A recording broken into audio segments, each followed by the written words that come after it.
U.S. Vice President Mike Pence has reiterated that the Trump administration will continue to stand up against North Korean leader Kim Jong-un. Addressing the crowd at a Republican fundraiser in Texas on Sunday, Pence said the strongest measures will be put on North Korea, adding that there will be no change in their stance until the North decides to give up its ballistic and nuclear missile programs. Meanwhile, U.S. Secretary of State Rex Tillerson said in an interview with CBS that he's listening for signs that North Korea is ready to engage in direct talks.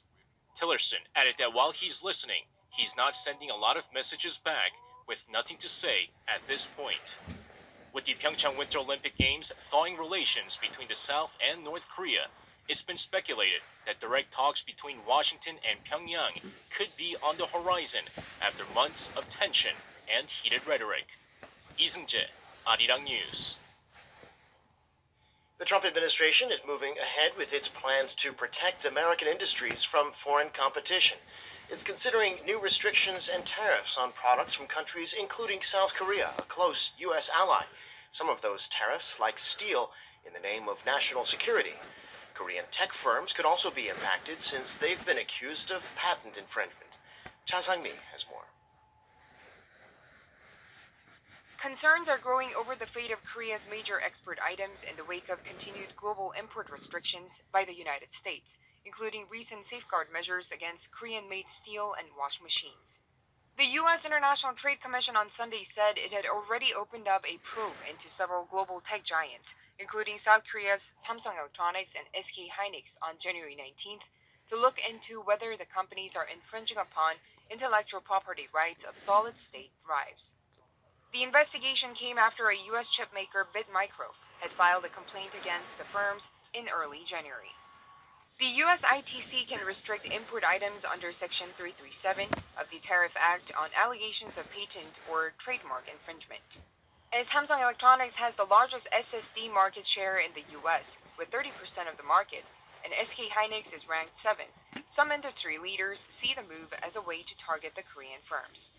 KOTRA, the Korea Trade Promotion Corporation, also picked steel, home appliances, and cars as areas that are likely to see import restrictions in the first half of 2018.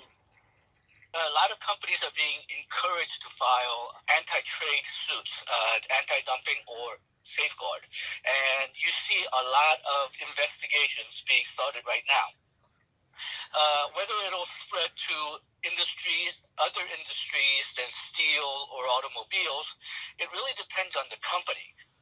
The expert predicts requests for import restrictions in steel and manufacturing sectors will increase in the future, not just for Korean goods, but other countries' goods as well.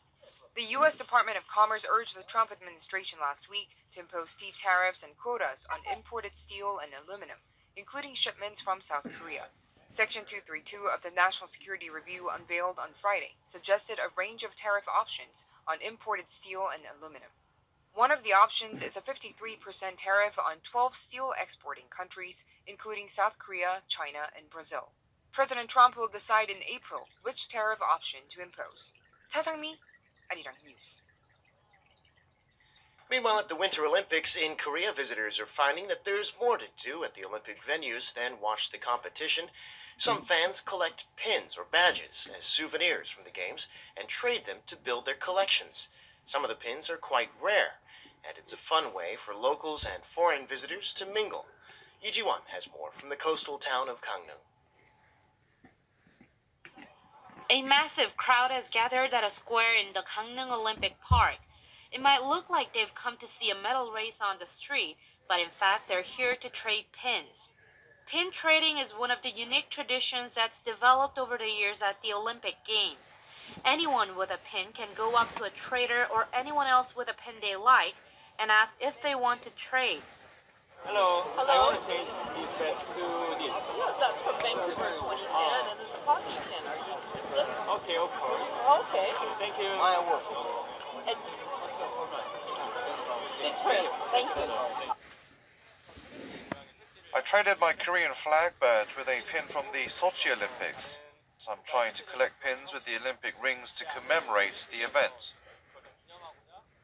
Traders from all across the globe have been building their collections for years, and they have a keen eye for what visitors are offering.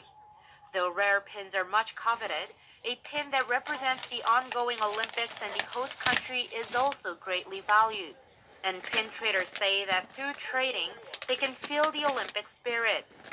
For the last 15 games, I've been actively pin trading and promoting the idea of fellowship through this kind of activity between the different venues.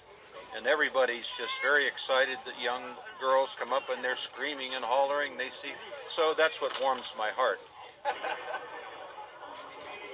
Many Olympic sponsors have also joined in the pin trading culture by giving out pins through various events. And starting with the 1988 Calgary Olympics, Coca-Cola has been setting up an official pin trading center. People line up to learn more about the history of pin trading and enjoy the excitement themselves. And while this culture wasn't big in Korea before, it has quickly gained a lot of popularity among locals as well.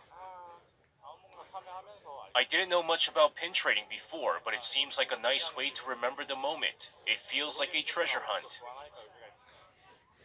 Pins have been available since the first modern Olympics in Athens to distinguish athletes, referees, and spectators, but they've now become a tradition that brings people from different countries and groups together to share not just the Olympic history, but the spirit as well. 이지원, 아리랑 뉴스, 강릉. Those of you in Pyeongchang or Gangneung for the Olympics have a great opportunity to see the surrounding province of Gangwon-do with a guide. The local government has arranged for local taxi drivers to give day-long tours of the area for a reasonable, fixed price, making it a lot easier for those without their own transport to see more of Korea and its culture. Won Jung-hwan reports. After watching a sporting event at Gangneung Ice Arena, a family are on an unforgettable journey by taxi to their next destination. They're taking part in a program set up for Pyeongchang 2018 by the Korea Tourism Organization, which arranged for more than 200 taxis to give private tours of Gangwon-do province during the Olympic and Paralympic Games. The service was introduced at the start of the Winter Olympics to show people the ins and outs of Gangwon-do province. We'll do our best to provide a comfortable stay for every visitor. Even if it's your first time in the area, with this program you won't need to worry about the fare or where to go, since you'll be on an exclusive tour with a local driver for a set fare. During the Winter Games, visitors who have purchased tickets to any winter sporting event can apply and enjoy a tour around the host province, taking in the region's natural scenery, traditions, and culture. The taxi tour service gets you 8 hours within a distance of 100 kilometers.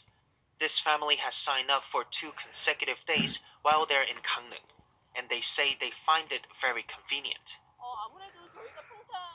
Before we came, we were concerned about the traffic and where to go in Gangneung, but our taxi driver has given us some great information, so it was very convenient for us to get around the Olympic city. For less than $20, those of you with tickets for an Olympic or Paralympics event can not only tour Gangwon-do province, but also see some often hidden gems in the area. Won Jung-hwan, 아리랑 뉴스, 강릉. I'm Devin Whiting, and those are your news headlines for this hour.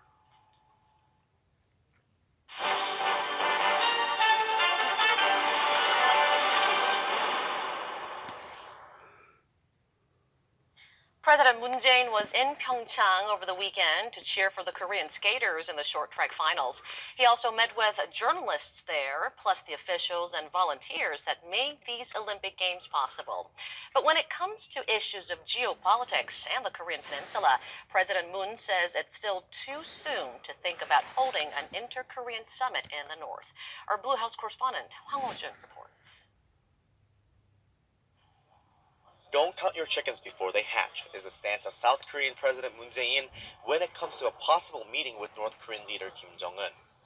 The liberal leader made those comments on Saturday during his latest visit to the host city of the Winter Olympics, stopping by the main press center to offer some encouragement to journalists from around the world covering the Pyeongchang Winter Games.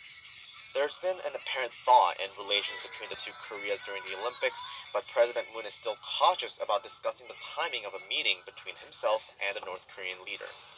However, he did know that there's a growing recognition of the need for dialogue between the US and North Korea, and said he looks forward to the momentum for inter-Korean dialogue leading to talks between Washington and Pyongyang, and ultimately North Korea's denuclearization.